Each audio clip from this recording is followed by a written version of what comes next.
This is the flame, the dark surrender. To Dr. Dorothy Speaks, No the past, podcast no where lonely souls space, meet just strategy and wisdom meets real life.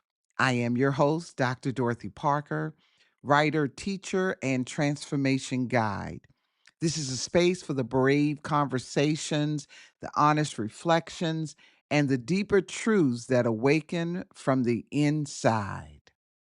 Whether we're talking healing, consciousness, relationships, or reclaiming your voice, what matters here is that it's real, it's rooted, and it's yours. Let's get into it. Those who are writers in through their soul. So, today I want to talk a little bit about the entanglement of the writer and the reader. And sometimes this it not doesn't just happen between writers and readers, it happens between leaders and those that they're leading. I want to focus more on this idea that we have to give ourselves in pieces and that not all the time are we accepted in our full authentic wholeness, and that can be daunting for some of us. That can be a little setback for us, even in our journey of writing and dealing with people and in relationships.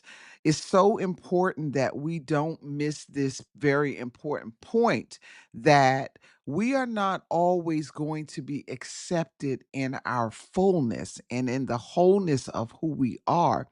A large part of us is probably not going to ever feel the fullness or the completeness of acceptance, and that's kind of sad. It feels sad, but it's a reality. And I think that it oftentimes can get missing um, in the real world and in our expectations of one another. So I want to share something that I feel has been, when I woke up this morning, I felt this strong connection to sharing with writers some of the issues and things that they may face in their writing process. And one of the things that I thought was really, really, really significant that touched me this morning was I saw a few Substacks, and one of them talked about writing, but writing to unleash a part of their voice that had gotten stuck, and just writing a paragraph, the sentence that they needed to get unstuck was released through the paragraph. That's something that's really experienced by real writers.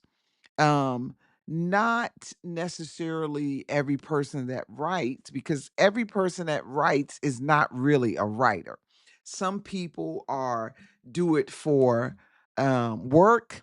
Some people do it for other people. But when you're writing from your soul and you're writing from this place that of authenticity, a lot of times things happen in your writing that's just for you. So no one tells us how to share the parts of us that are palatable and the parts of us that are not palatable.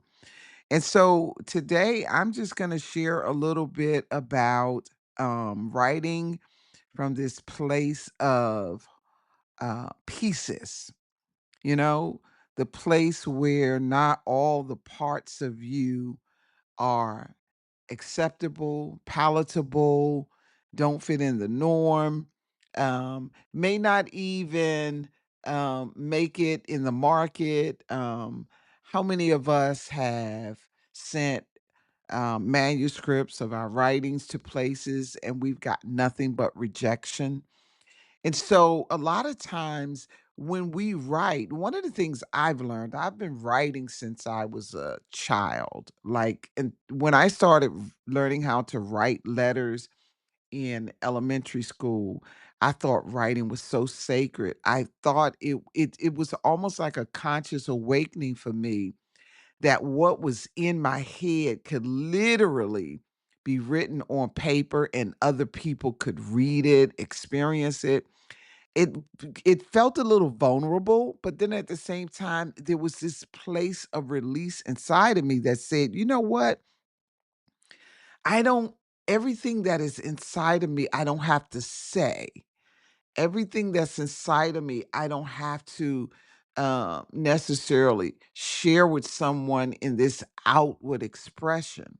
But I found this place of safety in writing because in writing, once I release my writing, I don't really care about whether it's rejected or received. Those things have their place in my life and in my soul, but they are not the catalyst by which I write. And because of that, a lot of times I find that I'm able to just write. I get a lot of downloads. I am a very cosmic, conscious, universalist type of person. And so I believe that we are connected vibrationally, energetically, and through frequency to the universe, to one another, to this cosmic conscious field. And a lot of times we get information. I also think that the writers are telepathic, multidimensional telepathic beings who can hear, clairaudience, who can hear from different spaces in our world, in our cosmos and universe, and they can pull that into themselves and begin to express that through writing. That's what I call the conscious pen. So I have a space where I specifically talk about the conscious pen and how writing can be conscious and sometimes it can be unconscious. We just do it because we're skilled at it. Maybe we got degrees in it, but whatever the case might be, let's get into this. And so this morning on Substack, I shared a post. Um, and several posts, as a matter of fact. You can find me on Substack at the thoughtleader.com. And there you will find my writings and things that I share. But let's get into this. So, one of the things that I find is that there's a moment in the writing process when the page just stops being an empty surface and starts becoming a mirror. Writing is a mirror for writers. It's not necessarily a mirror for readers. Readers are it's like an accessory to writing. But a moment when the act of writing ceases to be about even producing and becomes about uncovering. And so this is how writers touch the center of their own core because by turning inward with every word, we do that very easily. We do it unconsciously. It's not about perfection, clarity, or even coherence at first. It's about contact. It's about illumination. It's about that core part of us where we make contact with the writer, the energy writer, the telepathy of writing. It's about reaching into the places that often remain untouched by the world outside and letting language emerge from within us. And so, writing at its deepest level is not a performance, at least not for me. I don't know about you as a writer and how writing affects you, but I know true writers, real writers, do not write to perform. It's not for show. Though the world may read what we've written, the initial drafts, the raw, honest, soul spilled draft, is written for no one else but us. That is the secret. That is the esotericness of real writers. That is that hidden knowledge. And so each sentence becomes a thread. And pulling something buried to the surface, something sacred, something waiting to be named. It is an unraveling that leads to reweaving. And for the writer, real writers, and I make that distinction, that process is healing. Sometimes in gentle ways, sometimes through rupture, but always through revelation. It's easy to forget when writing becomes commodified or scrutinized by the expectations of others. And this is when we're not in our most authentic space. When we write for others and not for ourselves, oftentimes we may not get the views, we may not get the likes, but when we don't write from our core, from this place of authenticity, we are betraying ourselves. And I'm an empath. Self betrayal is not something that's palatable for me. And so when I write, I don't always get all of the uh, accolades. I don't always get the likes. I don't always get, the fame or get this lucky space where someone says, "Wow, look what she wrote." And then all of a sudden it just explodes into this beautiful flower of millions of readers. But a lot of times what we write does not hit the public because it's authentic and it's mirroring back to us in a world where so much is superficial, where so much is just not authentic. But writing, right? It's our writing is scrutinized by others, but it's tempting to write for reception. That's not good to craft sentences that will be liked or shared or affirmed. But writing that truly changes us does not begin with the reader. So this message is to readers. For writers, you already know this. So I'm going to title this message for readers only. And that way, when we begin to actually, when readers listen to this podcast and writers listen to this podcast, they will know that what this podcast is about is for readers only. And this is so that readers understand how it is that often writers are not necessarily palatable. They're not necessarily always going to write something that you're going to like, whether or not they get heard by others or not. I would, I'll just share with you that I have hundreds of writings, but they're in book format, which means that I could put a book out every day at least for a year.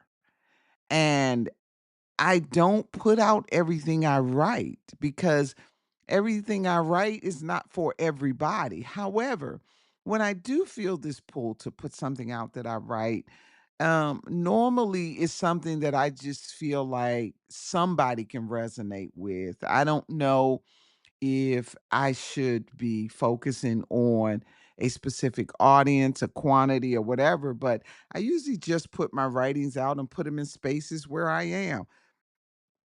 And that's not always good business sense for writers. But if you're a true writer, you just write to get it out of you because what's inside of you is alive. You feel it churning in your belly. You feel it moving, and it's palatable to you and it's also transforming to you. So writers like myself, we get and experience transformation through writing, through this clear audience that we experience, this telepathy that we experience from consciousness and from our inner core. This is where we write from. But writing that truly changes us does not begin with the reader.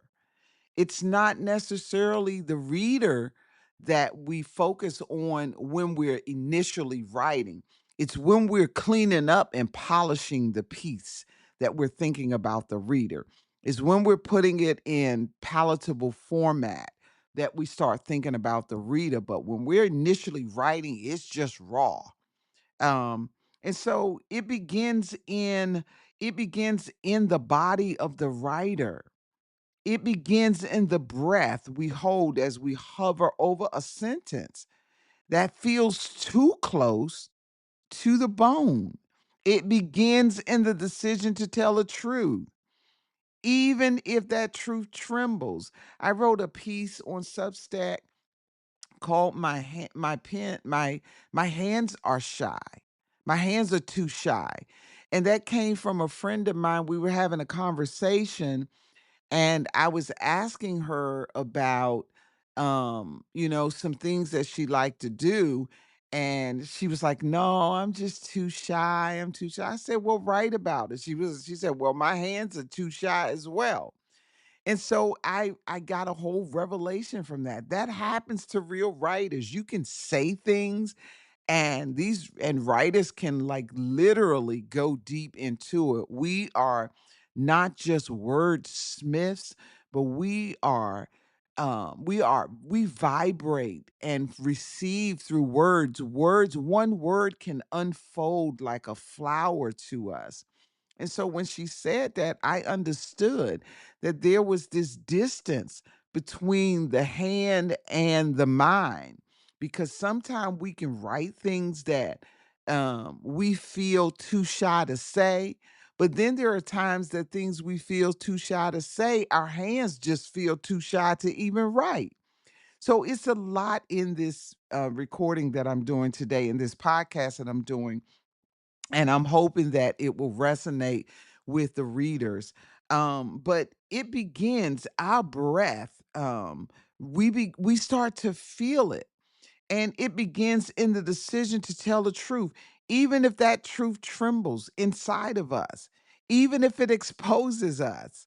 I've written a lot of things that have exposed me. I wrote a book called How to Get Spiritually Unstuck.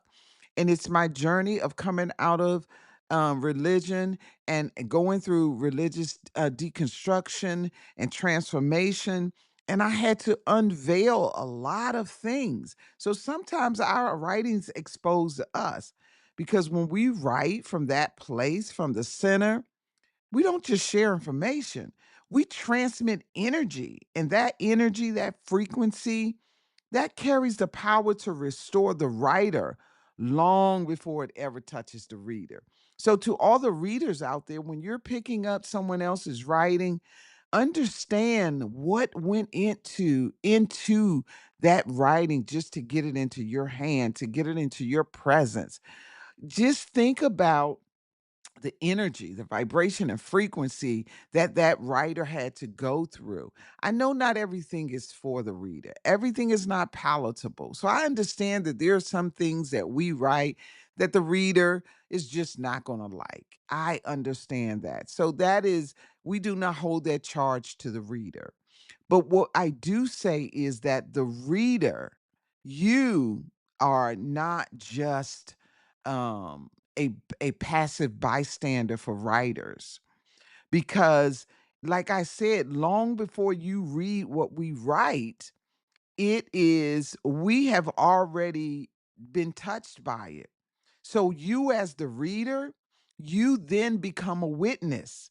So when you're reading something that someone else has written, know that you're witnessing something that is alive and vibrant and frequent and vibrating and has energy for the writer. And so you're just not picking up something that is that has no energy to it, that has no connection to the writer. Yes, you are the witness, a welcome one, but still a witness. You're observing the writer. So the reader arrive at the transformation after the transformation has already begun in the writer. So many things I write has transformed my life, but many people have never read it. I have books on Amazon that probably people will never buy. I'm not putting that frequency or energy out there. I'm just saying that up until this point, I put stuff out and people are not necessarily attracted to it. Why? Because it transformed me. And if it reaches one other person and transformed them, I've done my work, right? And so the we have already been transformed, or the transformation has already begun in us when we write something. Even we even find resonance, reflection, or even healing of our own in our own writings. But what we are witnessing, what you as the reader is witnessing, is the writer's path inward. This is esoteric to me. This is secret knowledge that probably a lot of writers don't even know. But I'm sharing this with readers because I think we're moving into a time where we have to find some level of coherence where we begin to start merging on levels that we have not always been able to because we've been treating each other like oil and water and they just don't mix. And so when a reader is witnessing something that someone else wrote, they're witnessing the writer's path inward, the journey of someone choosing to come home to themselves through the alchemy of language. So many writers feel the pressure to make their words matter to someone else. But the most potent writing emerges when we allow it to matter to us first. When you're reading something that I wrote, it meant something dear to me. It impacted my life. I don't just write to put stuff out. I'm sharing a intimate, transformative moment. I just wrote a book called The Merge, a cosmic love story, a love that transformed me. And in that book, I shared some extremely intimate moments of how I had to learn to love myself. I turned it into a fiction story, but the story is my transformation. It's actually what I went through. And I use characters in fiction to express that. And so sometimes as writers, we have to put our writings in ways that are palatable to the reader because the reader then becomes a witness to what has happened to us. And so in that book, I am exposed in levels that most people, readers probably would never think to expose themselves, but they love reading when we expose ourselves. That's the paradox, right? And so in that book, I have written so much that is personal and private, but also what I've done is that book actually comes out this week. Within the next week or so, you'll be able to get it. And I have started on Facebook a Facebook group called the Merge Laugh Experience. And we're going to start a book club. We're going to do podcasts on it. And we're just going to really unveil this book. And I can do it because I was unveiled before you, the reader, the purchaser, before it got into your hands. And so many writers, we feel this pressure, right? Um, we know that we are what we write. It matters to us first. It doesn't necessarily, we don't necessarily write it for it to matter to someone else. So many of us feel the pressure to make our words matter to someone else. But the most potent writers, like I said, emerges when we allow it to matter to us first. When we stop writing to be seen and instead write because we're finally willing to see ourselves, right? That's where writing changes. That's where it becomes a force, not just a form, a ritual of return, a practice of presence, a sacred reckoning with the self. And listen, this let's put this out. Even though we're saying for readers only, if you are a writer, whether publicly or privately, I want to offer you this reminder. Your words do not have to be tidy to be true. Your truth does not have to be palatable to be powerful. And your voice, in all its complexity, is not too much. It's the map you've been written, that it's the map you've been writing your way back to all along. And so, some reflection questions that I would like for our listeners to think about is, if you're a writer specifically, if you're a reader, then I would like for you to kind of turn this around and see if maybe you can reflect on this as the reader reading someone else's writing or witnessing the writer. What parts of yourself do you feel closest to when you write from a place of truth? Where do you tap into when you write from a place of truth? Number two, where do you still censor yourself for the sake of being understood? What parts of you are censored and cannot be fully unveiled in your writing or in your speech or in your relationships because you feel you will be misunderstood? Number 3, how can we return to the page not to be productive, but listen to this, but to be present? What am I ready to name in my writing that I've been afraid to see? And so this is important. This is how we understand. This is how we write so that others can understand who we are, right? And so our writings is not for everybody. I will say that our writings is not for everybody. It's for us. And so I just want you to take this little, um, you know, this message, this podcast, and see if it resonates with you, and if it touches any part of you, right? And so I leave you with this. No one gives us a manual for how to remain whole in a landscape that asks for our pieces. Joining me on Dr. Dorothy Speaks.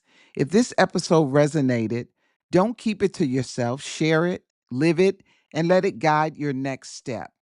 Be sure to subscribe, leave a review, and come connect with me on Substack, where the conversation continues. Remember, your truth is sacred, your voice is needed, and your healing is power. Until next time, take good care of your soul.